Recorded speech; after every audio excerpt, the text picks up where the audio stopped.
এই সবগুলো দৃশ্যই আমাদের কাছে খুব পরিচিত, আমরা যারা ইন্ডিয়ান রাস্তায় রেগুলার গাড়ি চালাই। তো নতুন ড্রাইভারদের জন্য এই দৃশ্যগুলো খুবই প্যানিকের সিচুয়েশন হয়ে ওঠে কিছু কিছু সময়। কী করণীয় চলুন সেটাই জেনে নিই আজকের ভিডিওতে।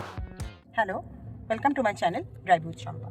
আজকে আমি আপনাদের দেখাবো কোনো সিচুয়েশনে আপনাকে যদি এমার্জেন্সি ব্রেকিং করতে হয় তাহলে সেটা কিভাবে করবেন। এবিএস গাড়ির ক্ষেত্রে, মানে যে গাড়িতে এবিএস আছে সেই গাড়ির ক্ষেত্রে, এবং নন এবিএস গাড়ির ক্ষেত্রে কিভাবে এমার্জেন্সি ব্রেকিং করবেন সেটা আমি পুরোটাই আজকে এক্সপ্লেন করব এবং দেখাবো। আচ্ছা, এমার্জেন্সি ব্রেকিং অর্থাৎ হাই স্পিডে আপনাকে ফুল স্টপ করতে হবে গাড়ি। এটা কঠিন হয়ে দাঁড়ায় কেন, আগে সেটা বুঝি। দেখুন, হাই স্পিডে যখন আপনি গাড়ি চালাচ্ছেন তখন গাড়ির কাইনেটিক এনার্জি হিউজ থাকে। তো তার ফলে ব্রেক প্রেস করলেই কিন্তু গাড়ি সঙ্গে সঙ্গে থেমে যায় না, খানিকটা ডিস্টেন্স কভার করে তারপরে গিয়ে কিন্তু গাড়ি থামে। হ্যাঁ, তো সেই ডিস্টেন্সটা আপনাকে আগে দিতে হবে যে কতটা ডিস্টেন্সের। মোটামুটি আপনি যখন 60 কিলোমিটারের মতন স্পিডে গাড়ি চালাচ্ছেন তখন 40 থেকে 45 মিটার দূরত্ব পর্যন্ত গাড়ি কভার করতে পারে ফুল স্টপ হওয়ার আগে। যদি 60-এর ওপরে আপনার গাড়ি থাকে এবং মোটামুটি 80-র ভেতরে থাকে তাহলে সেটা 60 থেকে 65 মিটার মতন ডিস্টেন্স কভার করতে পারে, এবং 80-র ওপরে যখন চলে যায় তো তখন কিন্তু এটা মোটামুটি 100 মিটার মতন দূরত্ব কভার করতে পারে। তো ইন্ডিয়াতে কিন্তু বেশিরভাগ হাইওয়েতে যে অ্যাক্সিডেন্টগুলো হয় সেগুলো কিন্তু হাই স্পিডে গাড়ি আনকন্ট্রোলড হয়ে যাওয়ার ফলে, মানে রাস্তায় সাডেনলি কোনো এমার্জেন্সি সিচুয়েশন চলে আসে এবং ড্রাইভার গাড়ি কন্ট্রোল করতে পারে না, সেই ক্ষেত্রে কিন্তু এই ধরনের দুর্ঘটনাগুলো ঘটে থাকে। তো আজকে আমি আপনাদেরকে সম্পূর্ণ ব্যাপারটা দেখাবার চেষ্টা করবো যে কিভাবে এমার্জেন্সি ব্রেকিং আপনারা সেফলি করতে পারবেন। যে ব্যাপারটা আপনাকে বুঝতে হবে যে সেটা হচ্ছে গাড়ির কাইনেটিক এনার্জি বেড়ে যাওয়ার কারণে ব্রেক অ্যাপ্লাই করলে গাড়ি সঙ্গে সঙ্গে থামবে না। এই সময় স্টিয়ারিং রেসপন্স কিন্তু আপনার কম হয়ে যাবে। আচ্ছা, কোনো মতে কিন্তু ক্লাচ আগে ফুল প্রেস করা যাবে না হাই স্পিডে, তাহলে কি হবে, ক্লাচ যদি ফুল প্রেস করেন তাহলে কিন্তু গাড়িটা মানে ইঞ্জিন ফ্রি হয়ে গেল, তখন কিন্তু আপনার গাড়ি আরোই আনকন্ট্রোলড হয়ে যাবে এবং আরও তার বেগ মানে গতি কিন্তু আরো বেড়ে যাবে। হ্যাঁ, তো এই ভুলগুলো করা যাবে না। অনেকে আবার ভয় ভয় পেয়ে মানে ব্রেক না করে হর্ন বাজাতে থাকে বা স্টিয়ারিং এদিক ওদিক ঘুরিয়ে দেয়। ওই সময় কিন্তু স্টিয়ারিং ঘোরাতে যাবেন না। একদম ফার্মলি স্টিয়ারিং 9 আর 3 পজিশনে ধরে থাকবেন যাতে গাড়ি কোনোভাবে আনকন্ট্রোলড না হয়ে যায়। এবিএস থাকলে এটা অনেক সুবিধাজনক হয়ে যায়, কারণ এবিএস চাকাকে লক হতে দেয় না। হ্যাঁ, অ্যান্টি লক ব্রেকিং সিস্টেম যেটা, তো সেটা চাকাকে লক হতে দেবে না এবং স্কিড হবে না গাড়ি। আর নন এবিএস গাড়ির ক্ষেত্রে ব্রেকটাকে একবার প্রেস করতে হবে, একবার ছাড়তে হবে, এইভাবে করতে হবে। ঠিক আছে। আরেকটা হচ্ছে হ্যান্ড ব্রেক হঠাৎ করে টেনে দেবেন না।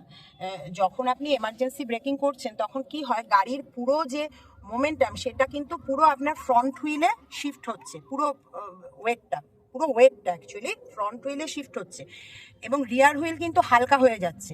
তো এই সময় আপনি যদি হ্যান্ড ব্রেক টেনে দেন তাহলে কিন্তু দুর্ঘটনা ঘটার চান্স থেকে যাচ্ছে। তো হ্যান্ড ব্রেক টানবেন না, স্টিয়ারিং এদিক ওদিক ঘোরাবেন না, প্যানিক হবেন না। কিভাবে সেফলি এমার্জেন্সি ব্রেকিং করবেন সেটা আমি দেখাচ্ছি। এখন আমি একটা হাইওয়ে দিয়ে চলেছি, আমি লেফট লেনে রেখেছি আমার গাড়িকে। এখন আমার স্পিড আছে 40, আমি দিয়ে দিলাম 4 দিয়ে।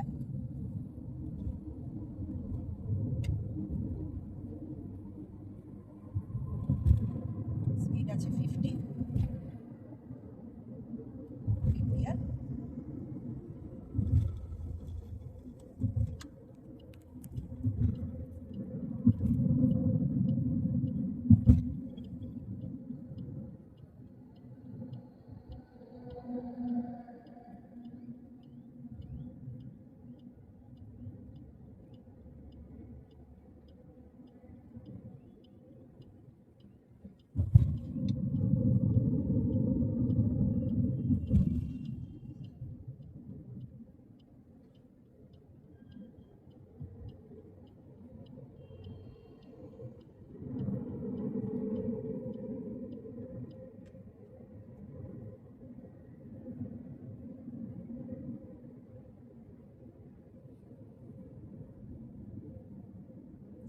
স্পিড এবার আছে 50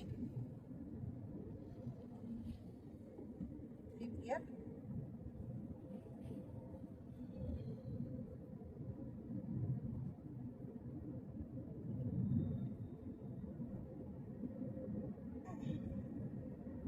স্পিড আছে 60, স্পিড আছে 70, এমার্জেন্সি ব্রেকিং।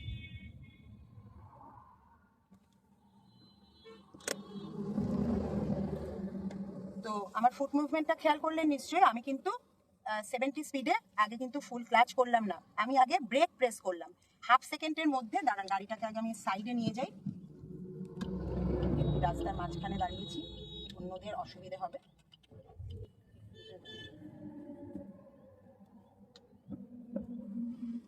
আচ্ছা, গাড়িটাকে সাইডে নিয়ে এসেছি। তো এমার্জেন্সি ব্রেকিং আমি 70-তে করলাম, কারণ এই রাস্তায় এর বেশি স্পিড তোলা সম্ভব ছিল না, রাস্তার অ্যাকর্ডিংলি তো আমাকে চলতে হবে। আচ্ছা, তো এখানে আমি কি করলাম, স্টিয়ারিং একদম সোজা রাখলাম এবং আগে ব্রেক প্রেস করলাম। হাফ সেকেন্ড পরে যখন আমার স্পিড চলে এলো মোটামুটি 30-র নিচে, তখন কিন্তু আমি ফুল ক্লাচ প্রেস করলাম। তার আগে কিন্তু ফুল ক্লাচ প্রেস করিনি। আগে ফুল ক্লাচ যদি আমি প্রেস করে দিতাম তাহলে কিন্তু আমার ব্রেকিং ডিস্টেন্স আরও বেড়ে যেত। হ্যাঁ, তো এটা হচ্ছে আমার, যেহেতু আমার গাড়িতে এবিএস রয়েছে তাই জন্য আমি ব্রেকটাকে একবারেই প্রেস করে দিলাম আর তুললাম না পা। এটা যদি নন এবিএস কার হতো, মানে এবিএস যদি আমার গাড়িতে না থাকতো, তাহলে কিন্তু এইভাবে ফুল ব্রেক একবারে প্রেস করে দেওয়া যাবে না, কারণ তাতে হাই স্পিডে গাড়ির চাকা স্কিড করতে পারে। কারণ এবিএস যে গাড়িতে থাকে না সে গাড়িতে কিন্তু ব্রেক চাপার সঙ্গে সঙ্গে চাকাটা লক হয়ে যায়। আচ্ছা, তো সেক্ষেত্রে কি করতে হবে, ব্রেকটাকে পাম্প করতে হবে, মানে প্রথমে একবার চেপে দিলাম, আবার একটু ছাড়তে হবে, আবার একটু চাপতে হবে, আবার একটু ছাড়তে হবে, এইভাবে ফুল স্টপটা করতে হবে। ঠিক আছে। তো 70 স্পিডে আমি যখন এমার্জেন্সি ব্রেকিং করলাম, আমার গাড়ি মোটামুটি আপনারা খেয়াল করলেন হয়তো 40-50 মিটার মতন ডিস্টেন্স কভার করলো ফুল স্টপ হতে। তো তার মানে এটাও আমাদের কিন্তু মাথায় রাখতে হবে যে যখন আমরা হাইওয়েতে হাই স্পিডে যাব তখন আমাকে সামনের গাড়ি থেকে এই ডিস্টেন্সটা রাখতে হবে। এটা নিয়ে একটা 3 সেকেন্ড 4 সেকেন্ড রুলের আমি একটা ভিডিও তৈরি করব, খুব শিগগিরই আমার চ্যানেলে আপলোড করব, সেটাও দেখবেন। আচ্ছা, আর এই সময় কিন্তু গিয়ার শিফটিং নিয়ে চিন্তা করবেন না। এমার্জেন্সি ব্রেকিং যখন আপনাকে করতে হবে তখন কোন গিয়ারে দেব এটা চিন্তা করার কোনো প্রয়োজনই নেই। একদম ডাইরেক্টলি ফুল স্টপ করে দেবেন আগে, তারপরেতে আপনি নিউট্রাল করতে পারেন, ফার্স্ট গিয়ার করতে পারেন, সেটা সিচুয়েশন বুঝে। ওই এমার্জেন্সি ব্রেকিং করতে করতে আবার গিয়ার নিয়ে চিন্তা করতে শুরু করে দেবেন না, ঠিক আছে? গিয়ার শিফটের কোনো প্রয়োজন নেই এক্ষেত্রে। তো ওই ফলোয়িং ডিস্টেন্সটা মেনটেন করবেন, মানে আমি যেমন এখন 70-তে ছিলাম, তো আমি তার মানে আমার সামনে যে গাড়ি থাকবে তার থেকে আমি মোটামুটি 40 থেকে 50 মিটার দূরত্ব রাখবো, যাতে ওই গাড়ি যদি সাডেনলি ব্রেক করে আমি ওর পেছনে গিয়ে সেফলি দাঁড়াতে পারি। আমার স্পিড যদি আরও বেশি হয়, 80-র ওপরে থাকে, তাহলে আমাকে এই ডিস্টেন্সটা আরও বাড়াতে হবে।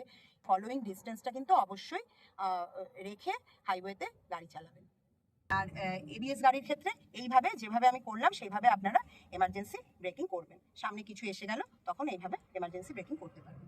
ভিডিওটা যদি হেল্পফুল মনে হয় আর যদি ভালো লাগে তাহলে অবশ্যই লাইক করবেন, চ্যানেলটাকে সাবস্ক্রাইব করবেন, ভিডিওটা শেয়ার করবেন সেই সব বন্ধুদের কাছে যারা ড্রাইভিং শিখছেন। আর আরও এরকম ইনফরমেটিভ ভিডিওর জন্য অবশ্যই চ্যানেলটাকে সাবস্ক্রাইব করবেন। আবার দেখা হচ্ছে আপনাদের সঙ্গে নেক্সট ভিডিওতে। টাটা।